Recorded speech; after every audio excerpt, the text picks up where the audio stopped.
গীতার মুখাগ্নিতে ভেঙে পড়ল স্বস্তিক এবং গণেশ গাঙ্গুলি তাকে মারল। বন্ধুরা, আমরা গীতার জ্বলন্ত পর্বে দেখতে পাবো যখন স্বস্তিক প্রচণ্ডভাবে ভেঙে যায় গীতার অবস্থা দেখে, এবং তার শবদের কাছে যখন সে যায়, সে গিয়ে হাওমাও করে কেঁদে ফেলে। এবং তখন গণেশ গাঙ্গুলি বলে, তুমি মেরে দিলে, আমার মেয়েটাকে শেষ করে দিলে, আমি ভাবতে পারিনি তুমি এতটা নিচু কাজ করবে। তখন স্বস্তিক বলে, আমি কি করলাম, আমি তো জানিই না কি হয়েছে। তখন গণেশ বলে, তোমার বউ, তুমি খোঁজ নিয়েছিলে তাকে, এবং তাকে গিয়ে একটা চড় মারলেই সেখানে অগ্নিজিৎবাবু আরও রেগে যায়, এবং সে তার ক্ষোভ প্রকাশ করলে অবশেষে মুখাগ্নি করতে দেয় না গণেশ গাঙ্গুলি তার মেয়েকে, এবং বলে, তোমার সাথে গীতার ডিভোর্স হয়ে গেছে।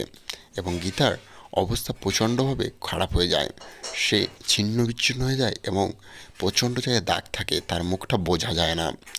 সেখানে গিনি বলে, এটা আমার বোন, আমি বুঝতে পারছি না, আদেও কি আমার বোন তো? তখন গণেশ বলে, কি বলছিস তুই এসব, গীতা আর নেই, এই কথাতেই আমার জীবন কেঁপে উঠছে, আর তুই এসব বলছিস। এবং সেখানে কাবিয়া ও কৃপান দেখতে আসে গীতার শেষ দেহকে, এবং তারা সেটা দেখে শিওর হয় যেটা গীতা। এবং অপরদিকে আমরা দেখব গীতা একটা হসপিটালে অ্যাডমিট থাকে, সেখানে তার চিকিৎসা চলে, একটা পুরোহিত তাকে খুঁজে পায় এবং সে তাকে যত্নার্থী করে হসপিটালে দেখভাল করতে থাকে।